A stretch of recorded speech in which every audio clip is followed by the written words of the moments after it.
वो हरियाणा के दलाल आए हुए थे, उनके पास कोई ऐसा प्रमाण पत्र नहीं था कि वो गांव की आबादी भूमि का निर्माण कर सके। यहीं पर मैंने आकर उनको रुकवाया था कि आप दिखाओ आपको अथॉरिटी दी किसने है।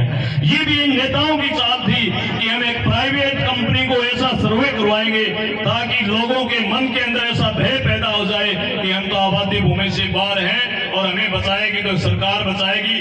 वोट लेने के लिए एक तरीका सोचा था। मैं कहता हूं कि जो बस गया वो बस गया, इनमें हिम्मत नहीं है वो मकान बढ़ाने की, और इसके लिए भी एक सफाई समाधान करने के लिए जा रहे हैं। माननीय राजस्थान हाईकोर्ट के अंदर एक अपील दायर करेंगे कि इस प्रकार से गरीब लोग जो बस चुके हैं, वोट की राजनीति के कारण यदि किसी का आशियाना उजाड़ा जाता है तो उसको हम नहीं जुड़ने देंगे। उनके लिए ऐसी व्यवस्था कराएंगे जो बस गया वो भाई बस गया और उसके मकान को ना पड़ा जाए। आप देखते हैं शहरों के अंदर सन 1947 के अंदर देश आजाद हुआ, उस समय शहरों की आबादी क्या थी, शहरों के बाहर के चारों तरफ गोचर भूमि और जोड़ पायदन की भूमि थी या नहीं थी।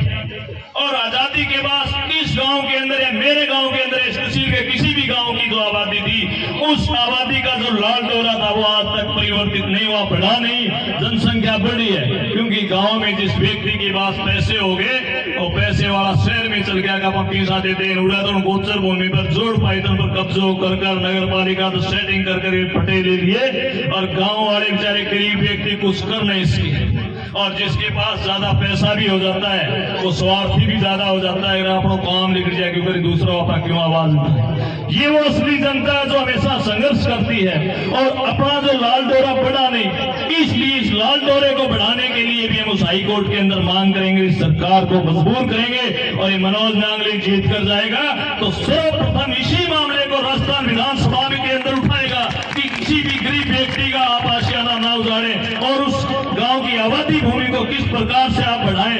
राज्य सरकार कहते हैं कि सुप्रीम कोर्ट को रूलिंग आ गई।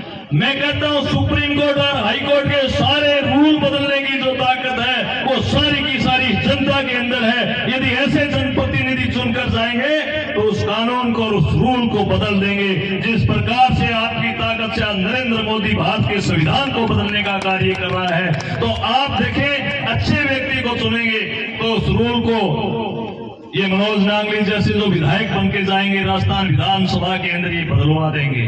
और जब राज्य सरकार नोटिफिकेशन लाकर कानून बनाएगी तो रूल खत्म हो जाएगा। बीडीसी चुनाव के अंदर बड़ी भूख लाग रही इनका कुर्सी की, आपकी सासुन भी चुनाव लड़ाए और आपकी देवरानी को भी, दोनों को बीडीसी का चुनाव लड़ाया, लेकिन राजगढ़ की जनता ने ऐसी धूल चढ़ाई कि दोनों को, ये विधायक थी इसकी सरकार थी, और दोनों को धूल चढ़ाकर हराने का कार्य इस राजगढ़ की जनता ने किया था।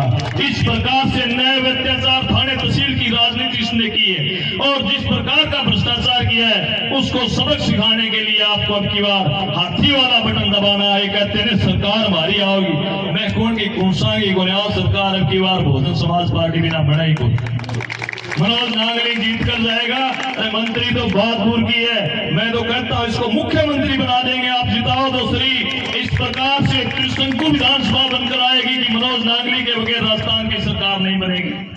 आपने देखी है उसका के विधानसभा क्षेत्र भी बन जाए, पंचायत समिति बन गई, बाईपास पर अपने बड़ा आलिशा होटल बनाऊंगा तो गरीब लोगों को बगैर पता हुए उनसे जमीनें खरीद कर और इस तहसीलदारनी से गलत तरीके से पद का दुरुपयोग करवाकर आवासीय भूमि में कन्वर्जन करवाया, सरकार के खजाने पर डाका डालने का कार्य किया। यदि राजस्थान सरकार एक कृषि भूमि में मुआवजा देती, उसके बदले में आवासीय भूमि में 8 गुना ज्यादा मुआवजा देती है, वो मुआवजा लेने 8 गुना ज्यादा मुआवजा लेने के लिए इन्हें कार्य किया। और फिर 2-3 बार राजस्थान विधानसभा के अंदर वो रोड की 2 बार घोषणा हुई। उसके पीछे भी कारण ये था कि यहाँ वाली तहसीलदारनी को बचाने के लिए कृष्णा पूनिया ने जोर लगा दिया कि मैं गलत काम कर रखे, एक बार दोबारा फिर घोषणा कर। इस प्रकार का कार्य किया, इन्हें रोड नहीं बनाना था, इसको अपना घर भरना था भ्रष्टाचार करके, तो इसने कसर तो की बात छोटी नहीं। रही बात बीजेपी वालों की, भाई बीजेपी वालों ने इनके सामने समर्पण कर दिया। यदि बहुजन समाज पार्टी वाला मनोज नांगली हमारे जैसे कार्यकर्ता नहीं होते ना, तो मैं आपको कहता हूं ये बड़ा अन्याय है, अत्याचार।